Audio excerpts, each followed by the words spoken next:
Hello YouTube! In this video I'm going to be showing you how to make a dragon shield out of foam. So you will need a few things to make this dragon shield. So the first is a cutting mat. It's very important you don't cut into the table that you are cutting on. You're going to need some templates. You can download these or make them yourself.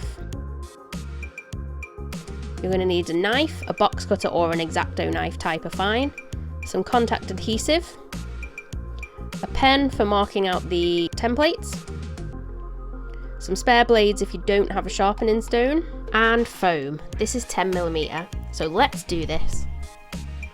If you were using templates that you have downloaded, you're going to need to print them off. It usually prints them off in sections which you need to stick together. Using a light pad is really handy because it shows the lines through the paper more clearly, so you can stick them together and line them up properly. So I'm going to speed up this part of the video just because it does take a long time to stick the templates together. At the time of recording this footage, I was using a template that was readily available for free on quite a lot of the Ranger forums. I have since made my own template for this shield just because I wanted to change a few things and some of the dimensions. There is a seller on Etsy called Prime Props who is selling a dragon shield template. I've not seen this template personally myself, but I know other people who have used it and the results are really good. If you do purchase that template, it is only for personal use, so if you did want to sell any dragon shields that you've made, you're going to have to make your own template. I am going to issue an apology here because I didn't realise how much my big head gets in the way of the camera.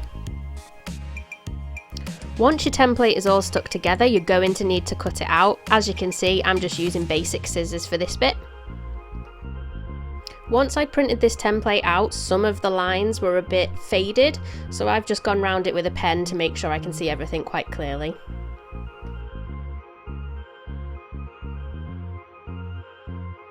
Don't forget, if using this template, to cut out the hole for the neck. I've used a craft knife here because it was a bit fiddly to cut out with scissors. So the template is now ready to transfer onto the foam, so you literally just place it on the foam and trace around it with a pen. Again, I'm sorry that my head gets in the way, but look how long my hair was a year ago.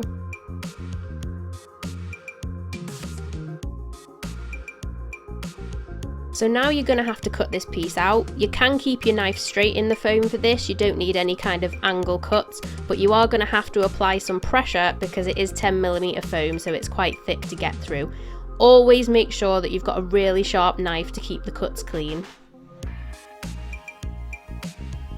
So now the base is cut out, we're going to move on to this centre plate. You're going to have to cut out this black bit in the middle to give two pieces. As if by magic, I've already cut this out and voila! So I'm starting with the outer edge of the chest plate. Again, just tracing round it to be able to cut it out later. When I'm tracing around more intricate templates, I will use pins to stick it to the foam, just so it keeps it in place when you're tracing round it. So now you'll take your knife again and follow these lines to cut this piece out. You can keep your knife straight in this foam again when you're cutting this piece out. You don't need any angles or anything on this piece.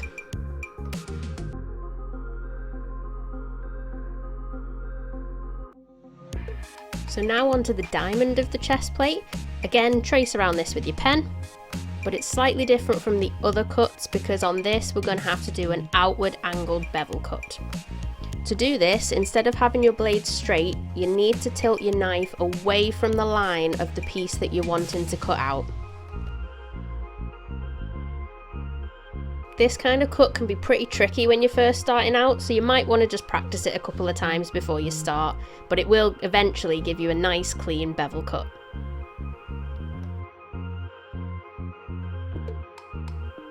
Good times. So we'll use this method to cut all four edges of the centre diamond. Now don't worry if you have to cut this part out multiple times in order to get it right. I can't tell you over the years of craft making how many times I've recut something just because I'm not happy with it. Just make sure to keep your blade really sharp, and if all else fails, just Dremel it. So here I'm just tracing around the four symbols that appear on the centre diamond of the shield. I like to etch them into the foam itself with this terrifying wood burning tool. If you are going to be using a wood burning tool on foam, please do not be like me in this video and make sure that you put a mask on because it does give off some really kind of toxic fumes which aren't very good for you. Don't be like me, put a mask on. As the name suggests, they are also for burning things, so they get very, very hot, so please beware of fingers or things that will melt or set on fire. The wood burning tool that I'm using here has since died a death, so I don't know, maybe if someone from Dremel was watching, they'd maybe like to send me a cordless Versa tip. I don't know, maybe send me a DM, just, you know, putting it out there. So now it's time to attach the two centre parts to the middle of the shield. You just want to line them up and then trace round them so you know where to put the glue and to make sure that you're happy with all the positioning. So now you're going to take your contact adhesive and apply it to both sides of where you're going to stick the foam. It's time for another health warning. So contact adhesive is very strong stuff. It does give off a very strong smell. So don't be dumb like me in this video. When you're using it, please make sure you wear some kind of respirator just to save your lungs from the toxic fumes. You also need to use it in a really well ventilated area. Don't be using it in your bedroom with your windows closed because that's not a good idea. Contact adhesive does need time to air dry before you stick the two parts together, so once you've put it on the foam, leave it for a few minutes just until it's touch dry, and then you can stick the things together and the bond will be pretty permanent. Make sure that you're really happy with the placement of things before you press it down, because once that contact adhesive sticks together, you are not getting that off. Centre diamond, smashed it. So now we're going to move on to the spikes of the shield, and there's going to be 8 in total.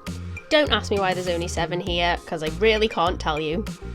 To save this video from being 4 hours long, I'm just going to show you how to cut one of the spikes out because the method is exactly the same for all of them. For the spikes on this template, there is an outer line and an inner line. So if you first cut them out on the outer line and then place that onto the foam and trace around that first. Then take this same piece and cut around the inner lines of the template. This gives you a slightly smaller spike than the one that you've just done. Place this back into the centre of the lines you've just drawn and draw around this again to give you the inner lines. To cut these out, you're going to want to use the same method of the outward bevel cuts that you used before on the centre diamond. And you're going to want to follow the inner set of lines. The outer set of lines just give you a guide of where the bevel is going to go to. You don't have to draw the outer lines if you don't want to, you can just follow the inner lines. That's just the way I do it because I find it easier as a guide. Take your time with these cuts and always keep your blade sharp to make sure that your cuts are clean. Do this 7 more times in the various sizes the template gives you and you will have the 8 spikes ready to go. So now you just want to make sure that they all fit properly on the shield, in case you want to make any again, make some improvements, and more importantly before you stick them down because then you can't change anything. It's at this point that I like to use my rotary tool to clean up any of the harsh edges on the spikes. This just tidies them up a bit and gives them a cleaner finish. You're going to need to use a sanding barrel for this bit. The one I've got on here is a fine grit sanding barrel, just so it doesn't leave any harsh lines in the foam itself. So just turn it up to a high speed and run it along the edges to clean it up until you are happy with it. Sweet! Here I'm just using my heat gun on a high heat to seal the spikes. What this does is it melts the pores on the foam and closes them together, and this gives a smoother finish to the foam, which is great when you come to the point of painting so the paint doesn't all disappear inside the foam. It's now time to attach the spikes to the base. So place them on the base where you want them to go and then draw around them with a pen to give you the outline of where to put the glue. Like before, you are going to have to apply glue to both sides of the items that you're sticking together. And you also need to leave time between so it becomes touch dry. In order to speed up this gluing process, what I do is I apply glue to one and leave it to dry while I place the other one and draw around it and then apply glue to that one.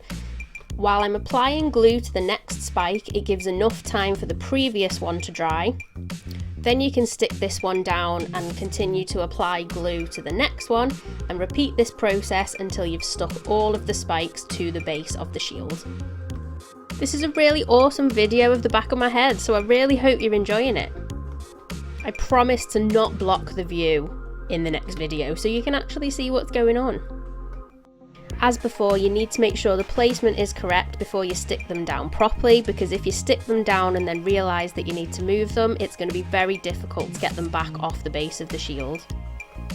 And again, just to reiterate the point, make sure you wear a mask when you're using contact adhesive.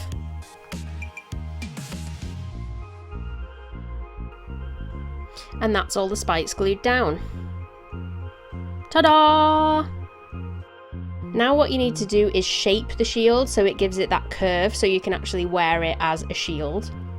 In order to do this, you need to have a heat gun set on a high heat and heat up the foam as much as possible, but without burning it. You also need to be feeling strong and ready for a fight, because it can be quite difficult and at times it feels like you're going 7 rounds with the shield to try and force it into place. Because this is a double layer of 10mm foam, it makes it 20mm thick, so that is quite hard to try and form into place. I've since found that if you curve the base into shape first and then curve the spikes and place them on top of the already formed base, it makes it a lot easier. And honestly, I don't know why I didn't think of it in the first place. You're probably going to have to heat up some sections of the shield multiple times in order to get it to form into the shape you want. Try not to heat up the whole shield, however, because if you do the whole shield, it's just going to go flat again and you'll be back to square one. Now we need to make the collar. So for this, you're going to have to cut out 2 strips of foam. I'd suggest 5mm foam for this. The width you cut it is your preference. It depends if you want a big collar or a little collar. If you cut the strip of foam longer than you think you're going to need it, this gives you room to cut off the excess at the end, just to make sure it's the right length. At one end of the strip of foam, you're going to have to cut it to a rounded point, just so it's not one long strip of foam, just so it meets at the point of the diamond. You can see what I mean if you look to the right of the cutting board now, so that strip of foam has a rounded edge at the top. The top line of the strip of foam can be a straight cut, but the bottom line, which is going to attach to the base, needs to be the same outward bevel cut that we did before on the spikes. This is so that when you attach it to the base of the shield, it stands up like a collar should do. So while I'm waiting for the glue to dry on the collar pieces, what I'm doing here is cutting out some embellishment pieces. I'm cutting out thin strips of 2mm foam, which are going to go around where the collar joins the base, and it's going to hide the seam. Now the contact adhesive has had a little time to air dry, I'm going to stick the 2 sections of the collar to the shield. Like I said before, if you make them a little longer than they need to be, you can trim off the excess at the end, just to make sure that they're going to be long enough to go around the whole neck. And now I'm just gluing the thin strips onto the collar. Again, this is just to hide the seam, so make sure you are covering that when you are gluing it down. Here I'm just using some sandpaper to sand back the contact adhesive that's gone outside the lines. You can use white spirit for this, but be really careful, because if you use too much, it will start to unstick the things that you want to stay stuck. Try saying that 3 times really fast. A final blast of the heat gun to finish the heat sealing, and the main part of the shield is complete. Yes! Now you need to make the 2 underarm straps. You just need to cut out 2 strips of foam to whatever length you need them to be. I'm using 3mm foam for this, just so they're not so bulky under the arms. It's better to cut these at a slight curve rather than a straight across strip, just because they sit a lot better under the underarm once they're attached to the shield. Now I won't be showing how to attach these in this video, because I normally do that right at the very end once everything's painted and ready to go. It's kind of the last thing I do, so you won't see it in this video. But if I make a video of painting the shield, I'll show you how to attach them then. And that's the 2 underarm straps done. Now the very last things that you're going to have to make are the 2 armbands that go around the biceps. It's kind of up to you at what thickness of foam you use for these. I use the 10mm foam, the same as the shield, but if you don't want them to be as bulky around your arms, you can use thinner foam. So I just measure them out with my ruler and then draw the lines on the foam. You're going to want to make them longer than you need them to be, just so you've got the excess to cut to make them to the right size.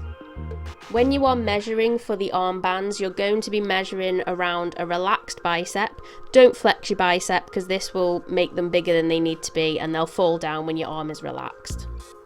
You also need to take into account the fact that you're probably going to be wearing a suit underneath the armbands. So you're going to want to leave a centimetre or two of room just to make sure that you can fit any clothing underneath the armband. When you're cutting these armbands out, you're going to use the same method before that you used for the spikes and the diamond, and that's the outward bevel cut.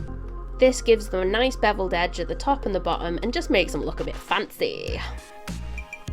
I probably should have mentioned at the very beginning of this video in the list of things that you're going to need a heat gun, because this is about the 15th time we've used it, so soz if you haven't got one.